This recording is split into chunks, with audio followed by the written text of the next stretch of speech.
Happy Wednesday. Welcome to Campaign Chronicles with Robert Zimmerman. Good to be with you. How are you, sir? So it's the day after right. Democratic primaries. These are the perfunctory Democratic primaries. But we got a growing problem. We have a trend now. 3 is a trend. We have undeclared winning 41%. John Wolf winning 42% against President Obama in Arkansas, Bill Clinton's home state. And just a few weeks ago, Keith Judd, a convicted felon, got 41%. He's one to watch. He is one to watch. He's got a hell of a mullet there. Exactly right. But here's my serious question. It's not that these votes matter, you know, that Keith Judd or John Wolf, but what's up with the president fairly consistently finding 40% of people who bother to show up in a Democratic primary voting against him for these token absurd candidates? Well, one important footnote that Democrats will share with you is that Keith Judd, the convicted felon from West Virginia, almost got as many votes as Mitt Romney did in the West Virginia primary. So that's their defensive response. But the reality... / reflecting a registration advantage, but yeah. Of course, exactly. The reality of this process is that it shows a growing and more profound divide that we're seeing throughout the country. Now, you got to first recognize that the states we're talking about are not in question on election day. They're going to vote solidly Republican.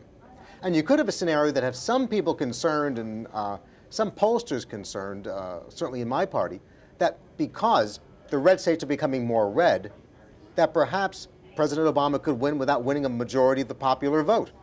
Or conceivably, if the blue states that President Obama is expected to carry vote even more blue than usual, you could have another scenario where perhaps Governor Romney could win without winning the popular vote. But it speaks to a divide that's existing in this country where we're seeing more, not partisan polarization, but more polarization around issues. On issues. Okay, but let's push that a little further. Obviously, I mean, the pattern between Kentucky, Arkansas, and West Virginia is you're talking Appalachia into the South. Right.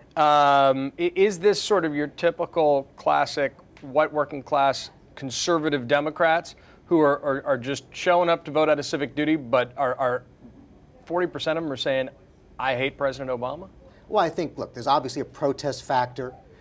Clearly, there's a vote that you're seeing in the South amongst Democrats and Republicans alike, which speaks to extreme protest over the state of the economy. But I think it's important not to read too much philosophically into it. I think there's just a growing anger that we're seeing in both sides of the equation right now politically in this national debate. So do you think then that this is not something that the Obama team in Chicago should worry about? No, I don't. Oh, politically, in terms of the electoral college map, I don't think it's an issue. I think we should all worry when we see the popular vote. Perhaps we see a scenario where we could see a popular vote not support a president who might get elected. Well, that's that's something we have to see as the situation develops. But I think there's an overall tone in this campaign and in the country that is creating the sense of resentment. Right. Whether it's the most recent Obama ad, which referred to Mitt Romney as a vampire, and this is as crazy as the Republican ads that attacked President Obama for being a socialist. Well, let's talk very quickly about that, because we've had the fallout from Cory Booker criticizing that ad on Meet the Press. This kind of stuff is nauseating to me on both sides. It's nauseating to the American public.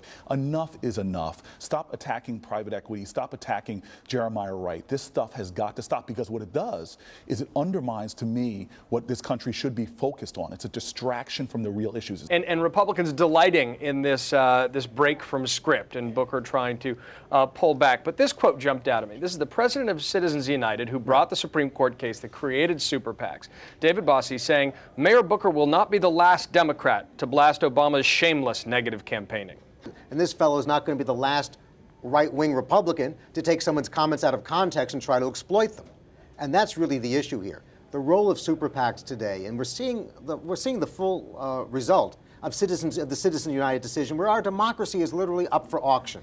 And in fact, we're witnessing now more and more of these SuperPACs funded by a handful of billionaires literally distorting, exploiting, and truly trying to obfuscate what people are saying, and we've both been victims of this in different ads. Sure. What people are saying. Cory Booker's comments were appropriate. I'm sorry that he felt the need to backtrack, because he raised an important issue and started a debate. But in no way could you interpret anything Cory Booker ever said as giving aid or comfort to the Romney campaign.